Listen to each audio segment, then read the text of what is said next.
Planète CSCA. Je vois bonjour à tous. Je vois quelques noms connus. Oui, plusieurs noms connus, donc ravi. Bienvenue pour ceux qui nous ont déjà écoutés. Bienvenue aux autres qui nous découvrent pour la première fois également sur ce sujet de l'équipement en assurance cyber. Est-ce que vous pouvez nous confirmer que vous nous entendez bien dans le chat, simplement? Et on va laisser quelques minutes. Merci. On va laisser quelques minutes à tous les inscrits pour se connecter. Bonjour à tous.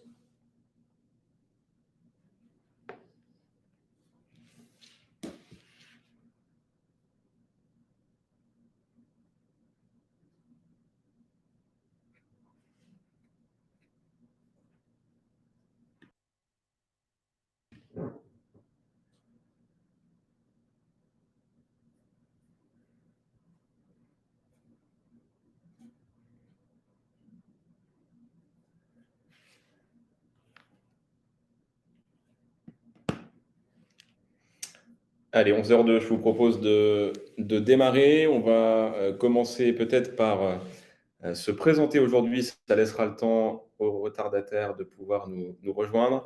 Je suis ravi aujourd'hui d'animer cette heure d'échange ensemble sur l'assurance cyber. Je suis responsable développement courtage au sein de Stoic. L'occasion pour moi également de vous informer que vous avez également des animateurs en région dans les 5 régions qu'on couvre actuellement. Et on aura l'occasion de vous transmettre toutes les coordonnées, bien entendu, de vos interlocuteurs en proximité à la suite de ce webinaire. Certains d'entre eux sont déjà connus par certains d'entre vous, puisqu'on a accueilli, notamment dans les arrivées récentes, Augustin Salmon, qui nous venait d'AIG sur la région Nord, mais également Théo Poisa, qui nous vient d'Iscox sur le bureau de Lyon et la région Auvergne-Rhône-Alpes. Donc, des noms qui ne vous seront pas totalement inconnus pour ceux qui avaient des habitudes avec eux.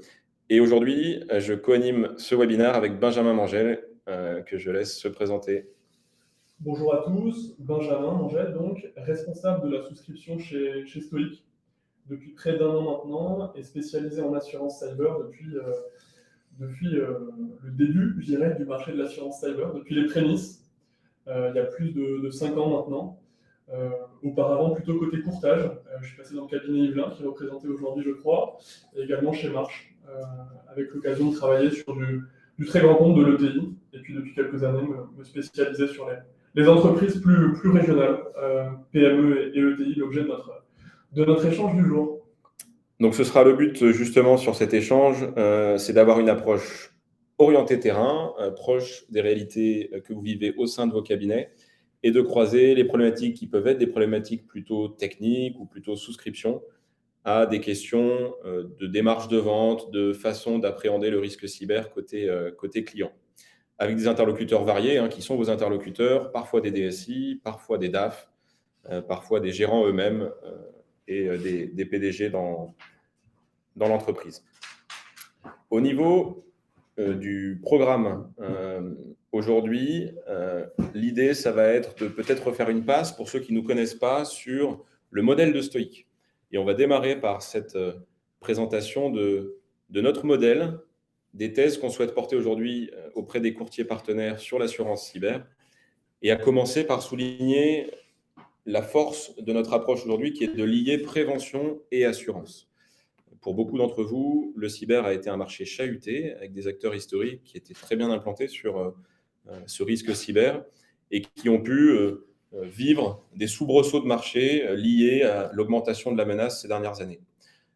Ces soubresauts, vous les avez vécus de plein fer en 2020-2021 et on se retrouve du coup avec une question qui naissait, notamment l'an dernier, le risque cyber est-il un risque assurable ?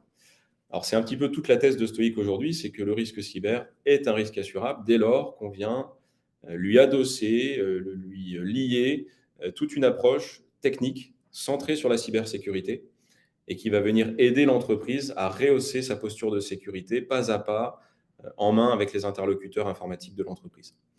Comment ça vit chez nous, cette adéquation entre la partie assurantielle et la partie technique? Ça vit déjà dans la répartition des 50 collaborateurs de Stoic, un petit peu plus de 50 aujourd'hui, qui sont pour une bonne moitié d'entre eux des experts en cybersécurité, avec des métiers très divers, des développeurs d'outils de cybersécurité, des ingénieurs qui étaient des experts de la pénétration des entreprises en cybersécurité, ce qu'on appelle des pentests, des audits de sécurité pour des entreprises de taille variée, d'autres qui étaient plutôt en approche de conseil auprès de ces mêmes entreprises, et puis enfin, un cœur nucléaire sur lequel on reviendra, mais qui est l'équipe de réponse à incidents de Stoic, c'est-à-dire des ingénieurs issus des meilleurs cabinets de la place pour gérer des crises cyber concrètes au sein des entreprises assurées.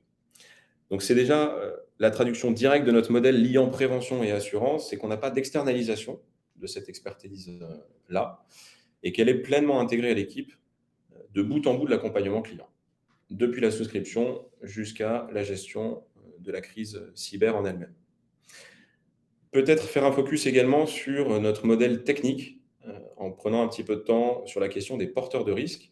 C'est un enjeu pour vous, courtiers, qui souhaitez pouvoir avoir des acteurs de temps long, qui sont garants d'une stabilité à la fois dans la tarification, mais aussi dans les textes proposés. Et nos porteurs de risques sont des porteurs historiques. Aujourd'hui, le cœur de notre modèle est porté par une alliance entre Axeria et Swiss Re. Swiss Re qui n'a plus besoin d'être présenté, je pense, pour beaucoup d'entre vous. Et puis, on a officialisé ce matin, certains d'entre vous ont pu, je pense, le voir sur les réseaux sociaux, notamment sur LinkedIn, mais on a officialisé ce matin un renfort de poids, puisque Tokio Marine nous a donné sa confiance pour venir développer à leur côté et avec leur capacité le marché des ETI, ce qui nous permet aujourd'hui, et c'est un point important, je pense, pour beaucoup d'entre vous, d'adresser les entreprises de 0 à 500 millions d'euros de chiffre d'affaires, avec un spectre relativement large sur le segment PME et ETI, et puis d'avoir des capacités qui nous permettent d'aller sur des entreprises qui en auraient besoin, bien entendu, mais jusqu'à 5 millions d'euros de capacité pour leur apporter la bonne couverture. Voilà sur les porteurs de risque, on pourra y revenir si des questions subsistent à la fin de l'échange.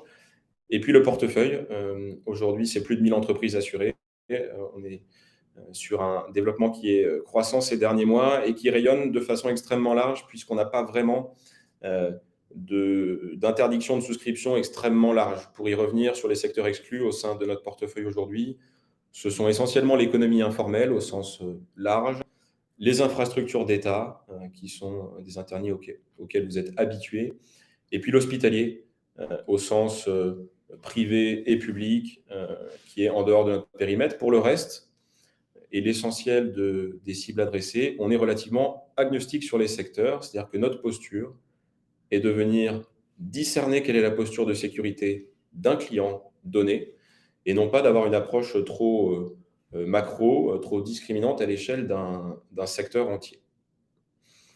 Voilà un petit peu sur le modèle. Peut-être mettre un petit peu de corps derrière cette thèse qui est la nôtre. Prévenir le risque en amont, assister durant l'attaque et indemniser après le sinistre, c'est un petit peu notre modèle et on a beaucoup d'énergie développée sur le prévenir le risque en amont. Pour ceux qui nous connaissent, c'est une évidence, donc je vais réaffirmer des évidences et peut-être enfoncer des portes grandes ouvertes pour ceux qui nous connaissent déjà, mais pour les autres, j'insiste beaucoup sur les efforts qu'on déploie sur les outils de prévention. Ce ne sera pas l'objet de vous les présenter en détail aujourd'hui, puisqu'on s'est donné pour objectif d'avoir un programme plus orienté sur la manière de parler cyber aujourd'hui à vos clients. Mais vous pourrez y revenir individuellement, bien entendu, avec les responsables courtage en région pour pouvoir avoir une démo plus complète de ces outils de prévention.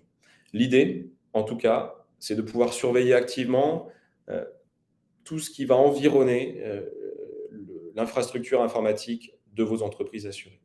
Ça passe par des outils qu'on appelle des scans surfaciques, des scans externes, qui sont des outils de cybersécurité très bien installés sur le marché et sur lesquels on a fait des gros efforts de redéveloppement en interne.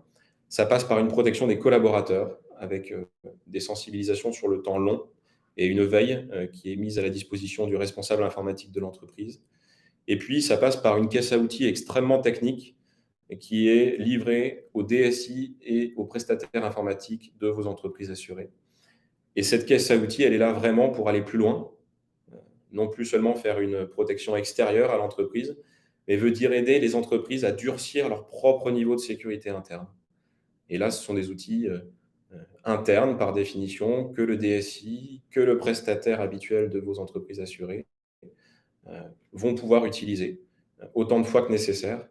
On a un modèle qui est que ces coûts d'investissement qu'on a déployés sur ces outils sont au bénéfice de notre modèle de business, de notre modèle assurantiel, qui est le S sur P de fin d'année sur cette branche cyber. Voilà, première brique. Peut-être ces outils de prévention, encore une fois, vous aurez envie de les découvrir en détail. Important d'insister sur le fait que, bien que cette expertise elle soit avancée, elle soit importante, et elle représente beaucoup pour nos assurés, ça n'est qu'un service intégré à la prestation d'assurance, important de le préciser. Il n'y a pas de vente additionnelle, il n'y a pas de facturation. Un contrat d'assurance cyber chez Stoic intègre systématiquement l'intégralité de nos outils. Précision, oui, importante, je pense, apportée par Benjamin. À aucun moment, nous avons une offre de prestation informatique détachée du contrat d'assurance. Tout ce qui va être déployé dans le cadre de ces outils de prévention est au bénéfice finalement de la maîtrise du risque. Maîtrise du risque côté assuré, maîtrise du risque, bien entendu, vous en doutez, côté assureur.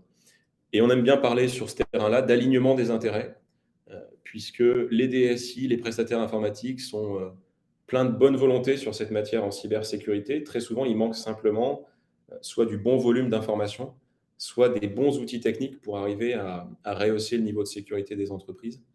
Et donc, cette caisse à outils, encore une fois, elle leur est mise à disposition. Elle n'est pas liée non plus aux garanties, c'est-à-dire qu'on ne vient pas conditionner le maintien des garanties ou le maintien d'un tarif à ces outils, mais c'est au bénéfice de cet alignement des intérêts que j'évoquais précédemment. Faire bien ensemble. L'assistance en interne, peut-être insister sur ce point. La gestion de crise sur le risque cyber, c'est un sujet central. Vous intervenez sur bien d'autres branches d'assurance, sur lesquelles l'urgence d'intervention après sinistre peut être un petit peu moindre. Mais s'il y a bien un domaine sur lequel les premières minutes, les premières heures de crise sont centrales, c'est bien le cyber. Donc l'idée d'internaliser une équipe de réponse à incident, c'était clé pour nous. On n'a pas pu le faire, bien entendu, dès le lancement de Stoic, mais c'est déjà pensé au lancement de l'entreprise. L'idée, c'est d'obtenir un service extrêmement réactif auprès des assurés du portefeuille, mais c'est aussi d'apprendre beaucoup des attaques sur lesquelles on intervient. La boucle va très vite se reboucler pour vous. C'est que tout ce qu'on apprend des attaques que l'on gère va venir nourrir les outils de prévention qui sont mis à disposition de l'ensemble du portefeuille. Peut-être un point de détail sur cette équipe de réponse à incident, mais ce ne sera pas un point de détail, je pense, pour vous, c'est qu'on est venu constituer cette équipe avec des acteurs de référence du marché. Et le directeur aujourd'hui de ce centre de réponse à incident, Vincent Nguyen, avait un passé extrêmement solide dans la gestion de crise, puisqu'il dirigeait le centre de réponse à incident de Wavestone, qui était le cabinet de référence sur les ETI, sur les administrations étatiques et également les centres hospitaliers. Tu voulais ajouter quelque chose, Benjamin, sur la réponse à incident? On termine bien entendu par le cœur de ce qui fait votre métier, qui est bien entendu le contrat d'assurance lui-même. On a cherché aujourd'hui à avoir un contrat qui réponde aux meilleurs standards du marché. Et donc, ça vous permettra, encore une fois, dans la foulée de ce webinaire, de venir découvrir les garanties proposées. Et si vous avez besoin de creuser certains aspects, d'en échanger avec vos interlocuteurs en région. Pour résumer, c'est une approche à 360 degrés qui vient lier deux sujets qui ne l'étaient pas naturellement sur le segment PME et TI. Le sujet du travail préventif réalisé aux côtés des entreprises et le sujet de la couverture assurantielle en cas de sinistre. Un point peut-être sur cette partie assurantielle qu'on survole vraiment rapidement aujourd'hui, c'est quand même le cœur de mon métier depuis presque 10 ans, l'assurance cyber. Donc, important de préciser qu'on est, comme tu le disais Thomas, sur des standards de marché. L'innovation chez Stoic ne porte pas sur le cœur de la garantie cyber. Les fondamentaux de la garantie, sur la perte d'exploitation, sur l'assistance, sur les réclamations, sont très proches de ce qui se fait à la concurrence, avec des différences, comme on le voit, entre des acteurs traditionnels, ni plus ni moins. Le programme de notre échange pendant 1 heure, l'idée, c'est que vous puissiez repartir avec cette fois votre propre caisse à outils à vous, courtier, avec 2 grandes parties, et puis on se laissera un bon temps de questions-réponses à l'issue de nos interventions. Mais l'idée, c'est de se concentrer dans une partie 1 sur les principales objections que vous allez rencontrer. On aurait pu en lister plus qu'on ne l'a fait. On avait déjà fait un webinar dans un autre cadre avec 10 objections liées à l'assurance cyber. On s'est concentré sur 3 objections qui reviennent très, très fréquemment dans vos démarches d'équipement, que ce soit en clientèle ou en prospection. On aime bien parler de la méthode stoïque, puisque vous allez découvrir en travaillant avec nous qu'on aime beaucoup vous accompagner en pédagogie sur cette matière cyber, pour que la technique informatique ne soit jamais un point de blocage sur le bon équipement de votre portefeuille. Dans un deuxième temps, on ira se pencher sur les outils qu'on peut adapter pour chaque réalité cabinet qui souhaiterait déployer une campagne d'équipement client. On ne se parle pas là de prospection, on se parle vraiment d'équipement, de saturation de clients qui vous font déjà confiance sur tel ou tel pan de leur programme d'assurance. Et on ira creuser les bons leviers pour réussir. Vous vous doutez bien qu'après 2 années d'existence, on a des retours d'expérience sur les bonnes et les moins bonnes pratiques. Et donc, on essaiera, sans langue de bois, de vous faire gagner du temps sur ce sujet de l'équipement client. Et sans plus tarder, on va se pencher du coup sur les principales objections. Peut-être en introduction de cette partie, et de façon très courte, avant de déployer ces trois objections principales que l'on a en tête, je crois qu'il est important de garder à l'esprit que pour vendre une assurance cyber, l'important est de susciter l'intérêt via 2 ou 3 leviers.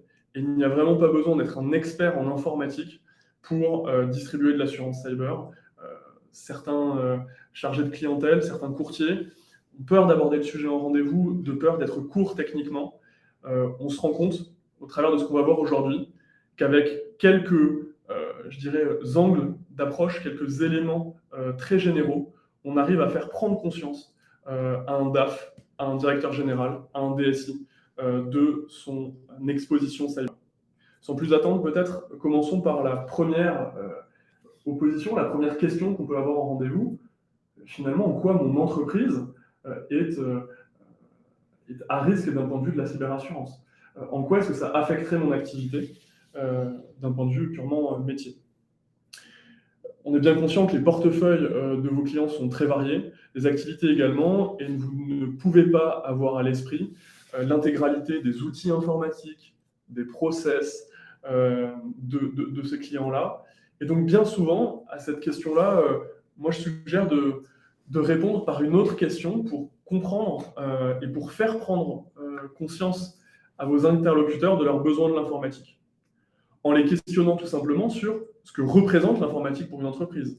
Quels sont les outils métiers qui sont utilisés? Quelle entreprise aujourd'hui n'utilise pas de boîte mail, n'a pas un agenda informatisé, n'a pas des outils de comptabilité qui sont chez des prestataires, bien souvent? Quelle entreprise n'a pas un CRM pour gérer ses commandes, ses flux? Finalement, quand on prend conscience de ça et quand on fait lister comme ça un DAF ou un directeur général la liste des outils informatiques qui sont utilisés au quotidien, très rapidement, on se rend compte qu'on touche au cœur de l'activité. La question qui suit est assez naturelle, c'est finalement comment est-ce qu'on pourrait se passer de ces outils-là. Ça permet très rapidement de mettre en évidence ce besoin clé qui est le besoin de disponibilité du système d'information des entreprises. Ce qui est assez intéressant de voir, c'est que quand on fait cet exercice-là, on se rend compte que que tous les secteurs d'activité sont concernés. Les métiers du service, l'industrie, le transport, le service à la personne. Un transporteur ne peut pas travailler quand il ne reçoit pas ses ordres de commande. On est souvent sur des cycles très courts. Un industriel qui travaille avec des stocks qui sont souvent gérés par des codes barres, qui a des lignes de production qui sont automatisées, avec des ordres de préparation de commandes qui souvent arrivent seulement la veille dans les ateliers. On se rend compte que très vite, les organisations se voient contraintes avec des activités qui sont grippées très rapidement. Donc non, il n'y a pas seulement les sites de e-commerce qui sont complètement en ligne, qui sont concernés par ce risque cyber. Non, il n'y a pas seulement les entreprises de technologie, je dirais, les éditeurs de logiciels qui sont concernés, c'est vraiment toutes les industries aujourd'hui, de façon transversale, qui sont concernées par ce risque cyber, à l'exception peut-être d'un tailleur de pierre qui travaillerait sur des monuments historiques, sur des chantiers d'une année et qui prendrait ses commandes par téléphone. Hormis ces cas très exceptionnels, on est tous concernés par cette menace-là, mais ça, vous le savez déjà. Donc, mon conseil, pour mettre en évidence le risque cyber d'une entreprise, c'est finalement de proposer à votre interlocuteur de présenter ces systèmes d'information et la façon dont il pourrait travailler sans. Très rapidement, vous allez tomber sur des évidences en termes de besoins et de risques. Ça, c'était le premier angle, l'enjeu de la disponibilité du système d'information. Deuxième grand sujet en assurance cyber, deuxième grand sujet de couverture, les enjeux de confidentialité des données principalement personnelles. Même chose, toutes les entreprises ne sont pas concernées au même titre et avec la même importance sur cet enjeu de confidentialité, mais toutes ont forcément des enjeux de données confidentielles dans le sens où on a des données personnelles de collaborateurs, de clients, qui vont faire l'objet de potentiellement de réclamations au titre du RGPD, de frais d'enquête, de frais de défense, qui sont autant de garanties prévues au titre des contrats d'assurance cyber. Donc finalement, mon conseil sur ce questionnement de l'assureur, c'est de retourner la question et de découvrir vraiment en profondeur le risque, sans rentrer à ce stade dans aucune considération technique d'un point de vue purement informatique. C'est uniquement des enjeux d'activité et de métier. Aujourd'hui, aucune contestation des chefs d'entreprise sur l'assurance incendie. Je veux dire, c'est quelque chose qui est entré et ancré dans les mœurs depuis tant de dizaines d'années. Le risque cyber est nouveau. Malgré tout, quand on regarde la fréquence et la sévérité des attaques, on se rend compte qu'on fait face à des enjeux qui peuvent être proches pour une entreprise, étant donné les tristes chiffres des entreprises les mois et les années suivant les crises cyber, puisque une étude d'un concurrent il y a 2 ans maintenant, de 2021, nous informait qu'environ 2/3 des PME ayant subi une cyberattaque étaient contraintes d'être placées en redressement judiciaire dans les 3 ans suivant cette crise. Peut-être un dernier détail sur la sensibilisation de ces entreprises avec un spectre très large, comme évoquait Benjamin, qui reflète la diversité de vos portefeuilles. On s'est attaché depuis le début à faire preuve de pédagogie, comme je vous le disais, sur ce terrain. Et vous allez pouvoir retrouver sur notre page YouTube 2 témoignages de dirigeants d'entreprises qui ont été frappés par des cyberattaques. 2 témoignages qui ont de la valeur parce que souvent, c'est la loi de l'omerta qui règne quand on parle de cyberattaque, de cybersécurité. Très peu de dirigeants acceptent de témoigner de l'attaque qui a frappé leur entreprise. Et donc, vous retrouverez 2 exemples. L'exemple de Clestra, qui est un industriel de la cloison mobile dans l'est de la France, une pépite comme on peut en avoir à travers tout le territoire français. Et puis, une deuxième entreprise, Solware, qui était un éditeur de logiciels extrêmement bien positionné sur les secteurs qu'il adressait et qui s'est retrouvé paralysé pendant plusieurs semaines, mais même touché jusqu'à 18 mois, puisqu'il a été en mode dégradé 18 mois durant la suite de la cyberattaque. Donc ces 2 témoignages, servez-vous-en aussi dans vos démarches de sensibilisation. Les courtiers qui nous connaissent bien savent le poids de ces témoignages de pair à pair entre dirigeants d'entreprise. Une seconde remarque extrêmement classique, pour ne pas dire quotidienne, j'imagine quand vous discutez de cyber-risque et de cyberassurance avec les entreprises, c'est le fait d'avoir le sentiment d'être trop petit, d'être trop isolé ou d'être sur un secteur d'activité qui n'est pas intéressant pour les hackers et donc qu'il n'est pas possible pour eux d'être pris pour cible. Il y a un grand nombre d'études de chiffres comme ceux qu'on vous affiche à l'écran qui mettent en évidence le fait que malheureusement c'est faux et que les petites entreprises, les TPE, PME, quel que soit leur secteur d'activité et leur taille, sont touchées malheureusement et sont attaquées. La question qu'on se pose, c'est donc comment est-ce qu'on peut expliquer cela et finalement qu'est-ce qui justifie le fait que les petites entreprises soient touchées alors qu'elles sont parfois même très peu présentes sur le web, parfois même sans site internet. Ce qui ne signifie pas du tout qu'on est exsangue d'une cyberattaque. Ce qui justifie ça, c'est tout simplement l'organisation des groupes de cyberattaquants, le visage de la menace et les méthodologies d'attaque. Aujourd'hui, comment fonctionne l'écosystème de la cybercriminalité? Ce sont des personnes qui se sont regroupées par pôle de compétences, par équipe, en groupe, en mafia, je dirais, de la cybermenace, avec des noms comme BitLock, par exemple, qui est un nom de groupe. Il en existe quelques dizaines qui sont très actifs au niveau mondial, et il y a un certain roulement au fur et à mesure de la composition.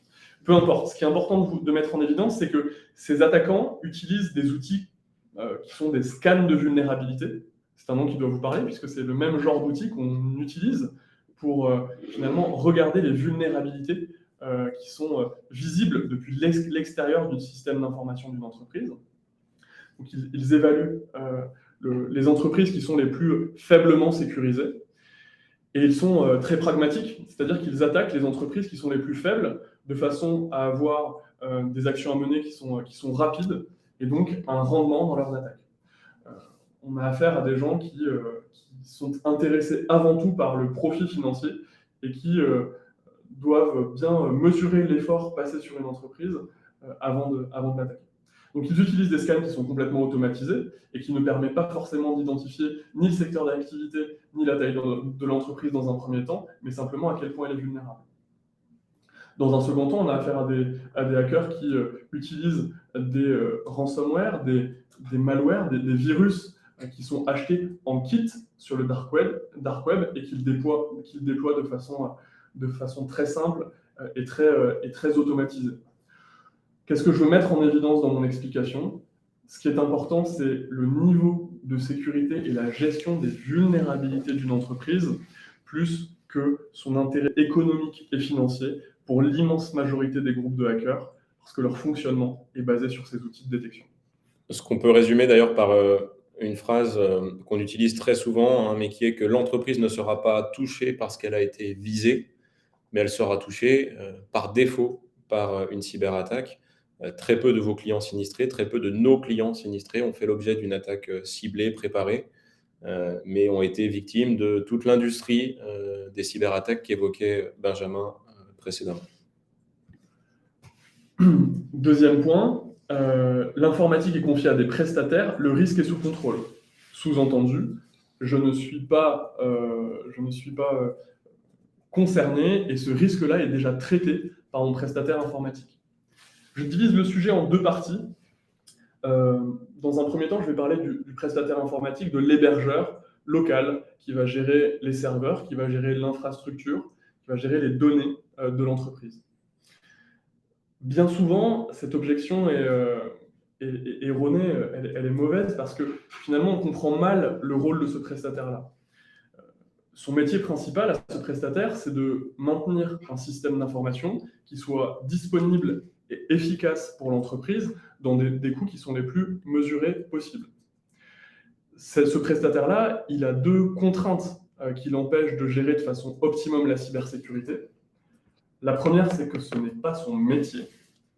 On est sur des personnes qui gèrent de l'infrastructure, qui gèrent du réseau, qui ont des connaissances fondamentales de cybersécurité. Bien sûr, ça fait partie des fondamentaux, mais qui ne sont pas experts. Dans un secteur comme la cybersécurité, où les outils techniques comme les antivirus, comme les firewalls, où la menace évolue de semaine en semaine avec des technologies qui évoluent très rapidement, on est face à des interlocuteurs qui n'ont pas la possibilité ni le temps de se former à une expertise en cybersécurité. D'ailleurs, ils le savent très bien, ces prestataires, et même ce sont des apporteurs pour nos courtiers, puisqu'ils ont tout à fait conscience du risque qui est celui qu'ils portent et de la responsabilité qu'il a leur dans une situation qui n'est par définition pas sous contrôle, ne peut pas l'être dans l'état de leur connaissance. C'est un sujet qu'on connaît très bien aujourd'hui, puisque je vois dans certains participants, certains cabinets qui seraient concernés par ce que je vais dire, mais beaucoup de cabinets de courtiers partenaires s'allient avec un prestataire informatique local avec lequel ils ont des habitudes, qui est peut-être client du cabinet, qui est peut-être même le prestataire du cabinet en question, pour monter cette espèce d'alignement gagnant-gagnant justement entre les hommes de l'art côté IT et puis le courtier en assurance sur la partie cyber. Je pense qu'on a trouvé dans notre démarche à chaque fois le bon alliage pour ne mettre personne en porte-à-faux. Les prestataires font le maximum, comme évoquait Benjamin, avec les connaissances qui sont les leurs. Et beaucoup d'entre eux admettent que la sécurité est un sujet sur lequel ils ne peuvent pas déployer autant d'énergie que souhaité. Et vous êtes vraiment le garant de la maîtrise du risque de vos entreprises assurées. Donc, au lieu d'avoir un jeu de défiance que vous avez déjà dû vivre sur des approches cyber avec des DSI ou des prestataires qui peuvent être un peu récalcitrants à la démarche d'assurance cyber, et on vient au contraire faire fonctionner ce petit écosystème autour de l'intérêt de l'entreprise pour que chacun porte sa part. Donc, ces partenariats, vous aurez peut-être l'idée dans les semaines et les mois qui viennent d'en créer, d'en intensifier. Et vous verrez bien que cet attelage entre les équipes cyber stoïques qui ont vraiment cette expertise-là, et seulement cette expertise-là, mais poussée au bon niveau, viennent travailler main dans la main avec les prestataires IT. Et peut-être même pour aller plus loin et pour finir sur cette partie-là, ce qui est extrêmement surprenant et agréable, c'est de voir que les prestataires informatiques apprécient les évaluations de nos ingénieurs d'un point de vue technique, parce que ça leur permet de venir justifier des mesures de sécurité qui sont parfois identifiées de leur côté, qui ont un coût et qui n'ont pas été pris en considération ou jugés prioritaires par l'entreprise concernée. Et donc, ils sont souvent, je dirais, extrêmement positifs à l'issue des recommandations fondamentales que nous poussons aux entreprises. Et donc, ce cercle est complètement vertueux et hyper sain pour compléter ce que tu disais, Thomas. Voilà pour la première partie, donc quelque chose de très sain auprès des partenaires informatiques locaux. Deuxième cas de figure, celui d'être dans le cloud. Donc, d'être client d'un des principaux acteurs mondiaux de ce type de service. On pense à Azure, AWS, on pense à Google, GCP, on pense à GCP. Tu parlais et Amazon, et Amazon. AWS, pardon, Azure pour Microsoft et AWS pour Amazon. Oui. Qui sont les entreprises qui centralisent l'immense majorité du stockage et de l'hébergement de données des entreprises partout autour du monde. Donc, là, on a un premier a priori des entreprises qui est de se dire « je suis chez un géant du web, je ne risque rien ». 2 remarques à cela. 3, je dirais même. La première, c'est « il est vrai que les vulnérabilités techniques, a priori, les grandes failles de sécurité qui sont découvertes au quotidien, sont gérées plus rapidement par ces acteurs-là que par un hébergeur local ou que par un DSI qui gère lui-même ses serveurs. C'est vrai, c'est un fait. Premier point. C'est le seul point qui va dans le sens de ce que peut vous dire un assuré sur le sujet. Deuxième point, c'est tout simplement, on rappelle comment sont perpétrées les attaques cyber. Les attaques cyber, elles sont perpétrées par 2 principaux biais, 2 principaux angles pour un attaquant. Le premier, c'est l'exploitation d'une vulnérabilité, d'une faille technique, ce dont on vient de parler, ce qui est repéré par les scans de vulnérabilité. Premier sujet. Ça représente environ 20% des attaques, de ce qu'on peut observer des chiffres qui sont donnés sur le marché. L'autre moyen pour un hacker de rentrer dans un système d'information et de perpétrer ces actions, ça va être de réaliser du phishing. Le phishing, la plupart d'entre vous avez clairement en tête ce que c'est. C'est quand vous recevez un mail malveillant, une usurpation d'identité, qui va vous proposer de cliquer sur un lien malveillant, de renseigner des identifiants, peu importe. En tout cas, c'est un moyen pour l'attaquant de rentrer dans le système d'information et de prendre le contrôle de l'utilisateur qui s'est fait compromettre dans le système d'information. Et là, ça représente environ 80% des attaques. Ce que je veux dire par là, c'est que être dans le cloud protège d'une partie des attaques, malheureusement pas de la majorité. Premier point. Deuxième point, le cloud donne une fausse intention de sécurité pour la plupart des TPE et des PME et des petites ETI. Pourquoi?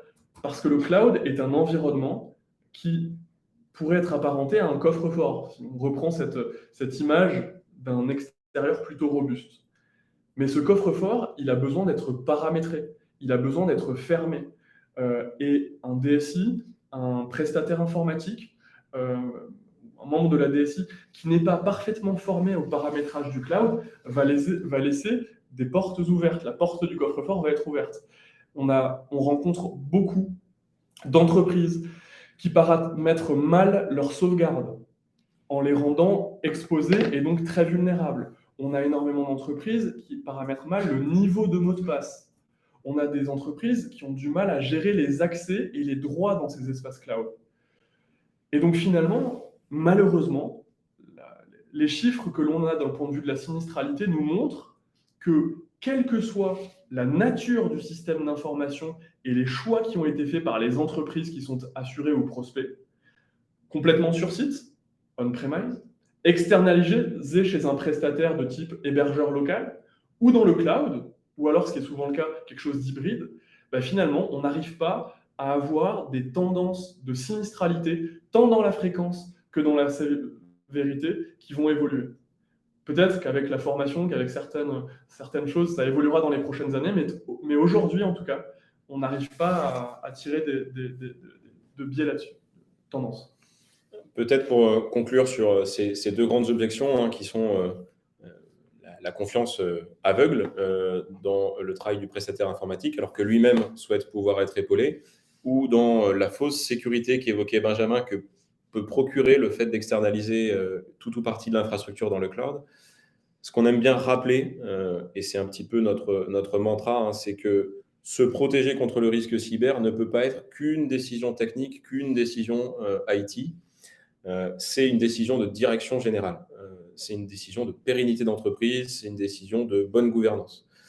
Quand vous regarderez la vidéo du dirigeant de Klestra, il termine son témoignage sur cet enseignement, quand on lui demande justement quelles leçons il retire de la cyberattaque qui a touché son entreprise. Il retient que ce n'est pas qu'un sujet qui doit être confiné à la DSI de l'entreprise. On peut avoir du coup plein d'outils mis en place ou plein de bonnes démarches dans l'entreprise. Ça n'élimine jamais la totalité du risque. On ne peut jamais parler de risque zéro en cyber. Même d'ailleurs, on aura toujours l'humilité de le dire avec des outils stoïques poussés à leur dernier développement. Donc retenez bien ce mantra qui est que c'est un risque croissant qui frappe toutes les tailles d'entreprise et sur lequel aucun package IT vient garantir une menace zéro. Si je résume en une phrase ou deux pour conclure cette partie, quand vous avez réussi à comprendre et faire comprendre à un DAF ou à un directeur général à quel point il est concerné par les enjeux cyber, par ses outils métiers, que vous lui avez fait comprendre qu'il est concerné également parce que les méthodes d'attaque sont réalisées par des outils et non un ciblage précis, et que vous lui avez expliqué, par les moyens que je vous ai expliqués, que le fait d'avoir externalisé l'IT ne le met pas à l'abri des attaques, dans l'immense majorité des cas, vous allez déboucher sur une étude. C'est vraiment les objections principales. Voilà pour la première partie de ce qu'on souhaitait pouvoir vous partager ce matin. Comme on vous l'a précisé dans le chat, n'hésitez pas à poser vos questions en bas à droite de votre écran pour qu'on puisse y répondre en fin de séance. Et puis, je vous propose d'enchaîner sur un aspect assez concret. On rentre dans cette grande saisonnalité habituelle du secteur de l'assurance. On va rentrer dans le rush de fin d'année sur lequel vous allez avoir à la fois du travail parfois de replacement, d'alternatives de placement pour des contrats déjà en place, mais vous allez surtout avoir un travail d'équipement sur le portefeuille cyber. Le cyber est en train de devenir le contrat par lequel certains acteurs viennent mettre le pied auprès d'entreprises clientes, comme on a pu le faire en RCMS il y a maintenant 5 ans ou 10 ans, comme ça a pu être fait également en protection juridique. Et donc, il y a un véritable enjeu pour vous de pouvoir prouver à l'ensemble de vos clients que vous leur avez parlé de ce risque-là, que vous les avez sensibilisés à ce risque-là. Je pourrais vous inviter à revoir également un webinaire qu'on avait organisé sous le cyber vu sous l'angle du devoir de conseil qui vient relier ces deux sujets. Peut-être démarrons par quelque chose d'assez pragmatique. Ceux qui nous connaissent savent toute la richesse que peut avoir notre approche préventive par le scan externe. Pour ceux qui nous découvrent, pour le coup, ce scan externe qui donne déjà un premier niveau de la posture de sécurité côté client peut aussi devenir un piège. Alors un piège à deux titres, hein. Ça peut vous enfermer dans une discussion technique avec vos interlocuteurs qui ne seront plus les interlocuteurs assurance, mais qui risquent de devenir les interlocuteurs informatiques de l'entreprise, DSI, responsable informatique ou prestataire externe de l'entreprise.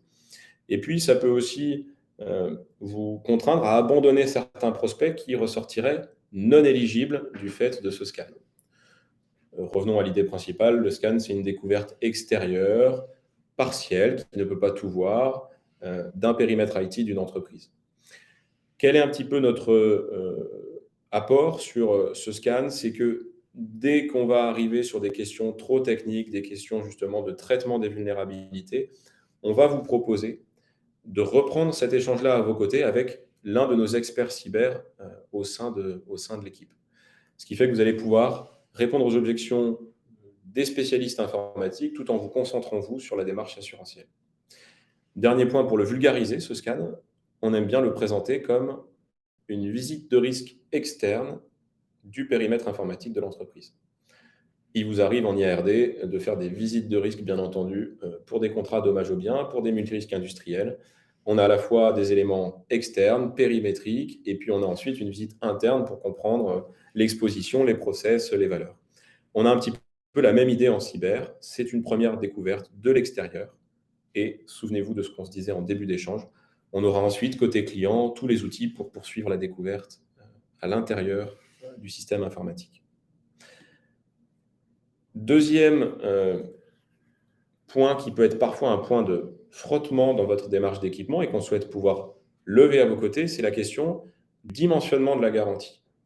Alors, vous avez souvent des idées très claires sur le dimensionnement, encore une fois, d'une police dommage aux biens, sur la bonne valorisation de capitaux, sur la bonne estimation d'une perte d'exploitation sur vos contrats. Sur la matière cyber, elle est plus récente et donc forcément, les fondamentaux sont moins évidents, sont moins installés aujourd'hui sur le marché. Et donc, on aime bien vous guider aussi sur ce dimensionnement de la garantie.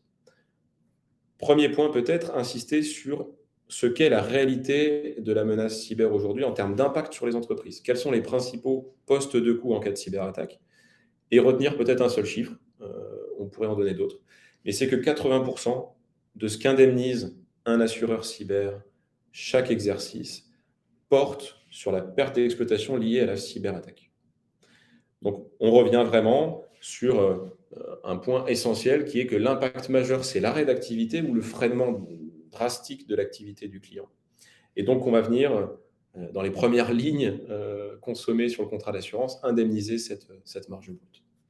Peut-être pour souligner ce que tu dis et pour donner un tout petit peu de vision sur les autres garanties, 80% de perte d'exploitation, environ 15% d'assistance, de frais de réponse à incident. Et finalement, les enjeux de responsabilité liés à des fuites de données, liés à des transmissions de virus, ne représentent aujourd'hui en moyenne que 5% des indemnisations, pour redresser un petit peu le portrait. Donc, pour refaire le lien sur le dimensionnement de la garantie, vous allez vous retrouver à prendre appui assez fortement sur la perte d'exploitation pour dimensionner justement ce contrat. Et vous verrez que dans l'outil Stoic qui vous sera déployé, vous avez déjà une préconisation qui est chargée dans l'outil et qui est un rapport entre le chiffre d'affaires et les taux de marge brute constatés sur le secteur d'activité de votre client. Ça méritera toutes les repasses qu'on a évoquées ensemble, de discussion avec le client pour bien la cerner. Mais ça vous donne déjà une première approximation. Le deuxième point sur le dimensionnement de la garantie, c'est de ne pas oublier la réalité du marché. Vous partez, pour l'essentiel d'entre vous, sur des taux d'équipement qui sont aujourd'hui assez naissants, assez embryonnaires. Et donc, l'enjeu numéro 1, c'est déjà de passer un assuré de 0 à quelque chose, qui ne sera peut-être pas toujours l'idéal ou le plein de garanties attendu, mais qui permettra déjà de verrouiller votre devoir de conseil et de protéger réellement votre assuré sur cette menace. Convaincre le client, répondre aux principales objections, on s'en est parlé en détail en première partie. Le point peut-être sur lequel je voulais insister, c'est comment rendre compréhensible et concret le risque cyber. Benjamin en a beaucoup parlé, il faut que le client arrive à se projeter dans la réalité du risque chez lui. Et parmi les questions qui ont été évoquées, il y en a peut-être une troisième qui serait: quel est demain votre mode dégradé pour faire face à une cyberattaque? C'est-à-dire qu'on lui ouvre une porte, on imagine demain que la cyberattaque survient dans son entreprise et on le laisse réfléchir sur les plans B, les modes dégradés qu'il pourrait installer dans son entreprise. Et c'est un exercice qui est souvent très concret. Il ne pourra pas vous répondre en quelques secondes ou en quelques minutes à cette question-là. Mais ça va initier toute une réflexion à l'échelle du dirigeant ou sur des entreprises plus installées du CODIR qui vont se positionner en gestion de crise et réfléchir finalement aux impacts métiers. C'est vraiment notre mantra, le cyber ne doit pas être ni un sujet de jargonneur, ni un sujet de technicien. Donc on essaye le plus possible de ne pas employer de vocabulaire lié au monde de l'informatique ou de les expliquer. Et puis encore une fois, on recentre toujours le débat sur la pérennité de l'entreprise et sur les enjeux d'impact financier d'une cyberattaque. Pour tenir le timing et puis se laisser un moment d'échange ensemble, peut-être vous expliquer ce qu'on définit nous comme une campagne d'équipement de A à Z. Et merci à tous nos courtiers partenaires qui nous ont aidés à bâtir mois après mois cette approche, puisqu'on a beaucoup itéré avec des portefeuilles variés sur la meilleure manière de lancer ces campagnes. Sur la première phase, qui va être la phase d'audit de votre portefeuille, on a aujourd'hui créé des outils qui vous permettent, à l'échelle de votre haut de portefeuille, les entreprises concernées par ce risque cyber, de venir scanner vos clients et donc de pouvoir bénéficier d'un outil d'automatisation qui vous fasse gagner du temps. Encore une fois, vous pourrez bien sûr découvrir comment ça fonctionne avec vos responsables en région. Une fois que cette étape-là est faite et que ce diagnostic a été fait sur les entreprises éligibles ou non éligibles à l'instant T, vous pouvez passer en démarche de tarification avec une solution d'envoi qui est très orientée sur le devoir de conseil et qui vient charger l'intégralité des pièces qui doivent être liées à votre projet d'assurance cyber. Le point essentiel, c'est que dès que vous allez démarrer cette phase de remise de devis à distance, en rendez-vous, lors d'un renouvellement ou lors d'une approche, vous allez pouvoir vous appuyer sur une équipe d'experts stoïques, encore une fois, pour balayer des sujets très variés.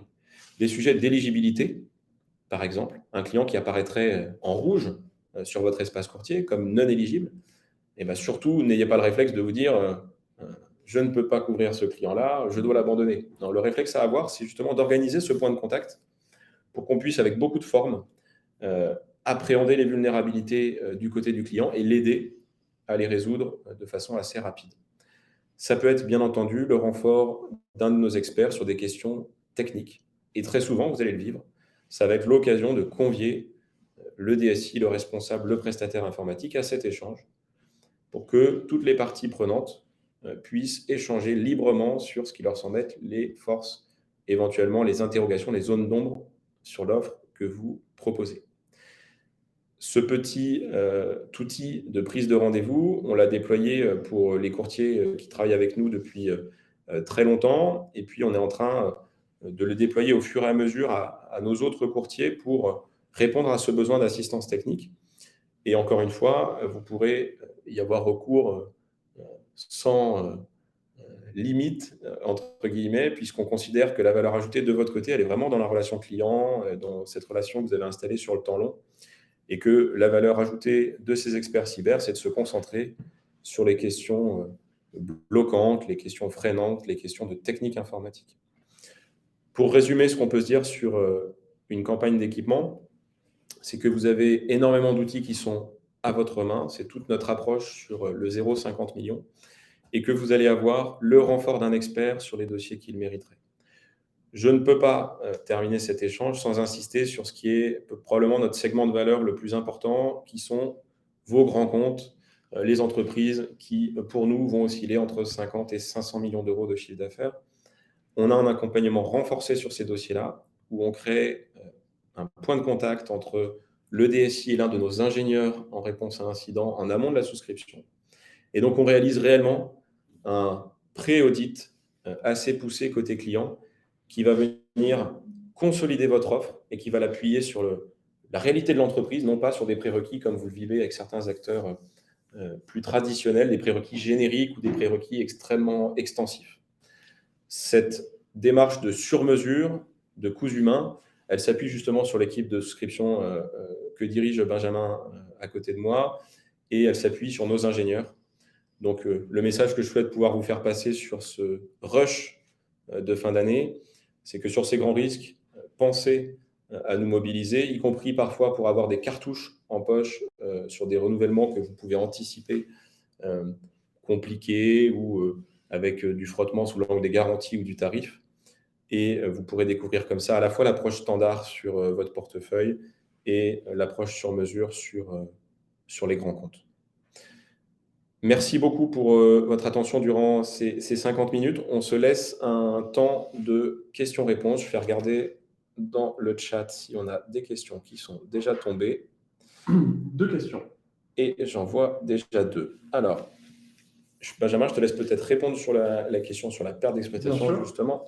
Donc, question de Lise Keza. Bonjour, pourquoi avoir choisi d'exprimer la perte d'exploitation en mois au lieu d'un montant de garantie? Bonne question, intéressante. On a choisi de ne pas sous-limiter le montant de la perte d'exploitation et des frais supplémentaires d'exploitation. C'est une garantie qui est au plein sur la durée de l'assurance, et c'est un point qui est important de noter parce que plusieurs de nos concurrents décident de sous-limiter ce sujet en montant, alors que, comme le disait très bien Thomas, ça représente 80% des indemnités qui sont versées à nos assurés. Donc je le prends déjà plutôt dans cet angle-là. Ensuite, pourquoi 6 mois? Tout simplement, on a essayé d'être assez pragmatique dans la définition de nos garanties. Et une crise cyber peut s'étendre sur plusieurs mois, sur une année, parfois même, comme le disait Thomas, sur 18 mois. Bien souvent, ce qui se passe d'un point de vue très concret, c'est que, notamment dans le cadre d'un ransomware, qui est le type d'attaque le plus fréquent, on a une paralysie totale du système d'information et de la production dans les premiers jours. À ce moment-là, dans les premiers jours, en fonction de l'activité, les premières semaines, on a une perte d'exploitation qui est totale ou très importante. Et au fur et à mesure de la gestion de la crise, de l'assistance de nos équipes du CERT, on a une perte d'exploitation qui va décroissante au fur et à mesure des jours et des semaines. Dans nos projections, la perte d'exploitation totale dure quelques jours, puis s'étend progressivement sur quelques semaines. De façon très concrète, au cours des 5 dernières années où j'ai pu faire de la cyberassurance, je n'ai pas connaissance de sinistre pour lequel la perte d'exploitation en tant que telle, je ne parle pas de l'indemnité totale, mais la perte d'exploitation a duré plus de 6 mois. Bien souvent, c'est les frais de reconstruction, l'accompagnement, la remise en place du système qui va être prise en charge au titre de la garantie non sous-limitée d'assistance et de reconstruction du système d'information qui vont jouer sur la deuxième partie et la fin du sinistre. Donc, 6 mois nous semblait être quelque chose de cohérent. On a regardé évidemment ce que faisait le marché. Certains acteurs le laissent sur la période d'assurance, 12 mois, d'autres 6. Pour ne rien vous cacher, c'est un enjeu qui nous a aidé à avoir des bonnes conditions auprès de nos réassureurs, tout simplement. On est certain de nos forces, de notre capacité à reconstruire rapidement un système d'information. 6 mois nous semble très raisonnable, y compris chez d'autres porteurs de risques. Et donc, finalement, c'est quelque chose qui nous semblait cohérent. Peut-être sur la liste des activités non assurables, on va tout simplement vous renvoyer à la découverte ensuite de l'espace stoïque. Vous aurez bien sûr cette liste détaillée, mais j'y reviens, c'était 3 grands blocs. Ce qu'on appelle l'économie informelle, qui emmène à la fois de la vente des armes à feu, du pari en ligne, des crypto-monnaies. On a également tout un pan qui concerne les infrastructures d'État et une 3e partie qui concerne l'hospitalier, au sens privé comme public. Rebond de Lise, je comprends néanmoins le plafond de garantie du contrat s'applique. Exactement, tout à fait. C'est le plein des garanties qui joue. Et pour revenir avec beaucoup de pragmatisme sur les 6 mois, on a aussi cette posture des centres de réponse à incidents qui dit qu'une entreprise qui est encore en perte d'exploitation passé 6 mois est une entreprise qui malheureusement aura probablement un sort peu enviable sur des questions notamment de sauvegarde qui se retrouvent finalement non présentes au moment du sinistre, des cas très limites. Et puis surtout, les capacités qui sont délivrées, les limites de garantie qui sont mises à disposition nous permettent rarement d'aller au bout des 6 mois. On est à court plutôt. Tout à fait. Je vois qu'il y a une question en cours d'écriture. On va lui laisser le temps de terminer. Sachez, j'insiste, hein, Thomas a fait référence plusieurs fois à nos contenus sur YouTube, à nos publications LinkedIn. Sachez que l'espace courtier stoïque a un onglet ressources qui est extrêmement riche sur des exemples de sinistres en locaux, par industrie. Euh, Vous avez un comparatif entre les garanties stoïques, les outils stoïques et la concurrence qui vous permet de comparer avec ce que font nos concurrents. Bref, vous avez vraiment des outils qui sont à disposition, une formation éligible à DDA d'une heure qui permet de former des collaborateurs à ce marché, à ce risque cyber. Vraiment, utilisez-le, je pense que c'est très riche. Une dernière question sur ce sujet, qui est un sujet important, la perte d'exploitation. Isidore qui revient là-dessus. Pourquoi ne pas retenir 12 mois au lieu de 6? Car au regard de votre expérience, cela ne changera pas le coût final. On y revient, c'est qu'on est extrêmement solide aujourd'hui sur le fait que les 6 mois correspondent à la réalité de la menace. Et encore une fois, on a toujours été extrêmement ouvert aux évolutions de la menace plus qu'aux évolutions du marché côté stoïque. Et donc, dès qu'on comprendra que l'évolution de la menace sur ce plan mérite d'étendre cette période d'indemnisation, c'est un sujet en tout cas qu'on ne s'interdira pas d'ouvrir. Et on a eu ce pragmatisme sur de nombreux sujets. Au même moment, l'an dernier, tout le marché se parlait du paiement des rançons. Donc, vous avez pu voir également que l'adaptabilité fait partie de notre ADN. Quelque chose que l'on fait beaucoup sur les études sur mesure, c'est de vous aider à justifier la limite de garantie qui est déployée et nos garanties grâce à des outils de souscription, des outils d'évaluation du risque. On vient donner de la matière et de l'argument à nos présentations commerciales pour vous aider à défendre votre offre, son prix, sa franchise et typiquement la durée de perte d'exploitation de 6 mois. Donc on est très confortable et très à l'aise dans le fait de présenter ça et de vous aider à le présenter. Je vois une dernière question qui est en train d'arriver. Pour le reste, avant qu'elle arrive, peut-être une précision. Vous serez tous recontactés dans la foulée de ce webinaire Planète CSCA par vos interlocuteurs en région. Donc, vous aurez justement la découverte complète de la plateforme, de nos ressources, du contrat en lui-même et des outils de prévention de façon beaucoup plus approfondie. Pourquoi sous-limiter le montant pour la rançon? C'est tout simplement une sous-limitation qui est classique sur le marché. C'est peut-être un dernier sujet sur lequel on peut revenir, la rançon. La rançon a été un gros mouvement de bord l'an dernier avec beaucoup d'approximations qui étaient portées notamment par la presse sur ce sujet-là. La réalité de la menace sur les rançons, c'est que les entreprises qui les payent sont souvent des entreprises non assurées, non accompagnées et qui se retrouvent du coup acculées au règlement de la rançon pour tenter de survivre. La réalité des centres de réponse à incidents, qui sont eux des experts de la gestion de crise pour des entreprises qui en général ont des couvertures déjà en place, cette réalité-là, c'est que le paiement de la rançon est une solution extrêmement marginale. Elle doit être prévue dans le cas d'une entreprise qui peut se retrouver avec sa survie en jeu, malgré tout ce qui a été déployé en prévention et en outils internes. Mais c'est un cas extrêmement marginal qu'on évalue aujourd'hui à moins de 10% des ransomware traités par les équipes de réponse à incident. Je te laisse répondre peut-être à la dernière question, Benjamin, qui concerne les renouvellements, afin qu'on respecte le timing. Écoutez, sur notre portefeuille, en tout cas, on anticipe des renouvellements qui vont être sur une tendance assez stable.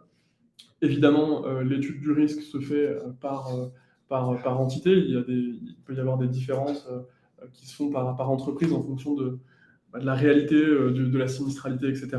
Mais la tendance générale est plutôt à la stabilité de notre côté. Merci beaucoup pour cette heure passée ensemble, pour les questions qui ont été posées.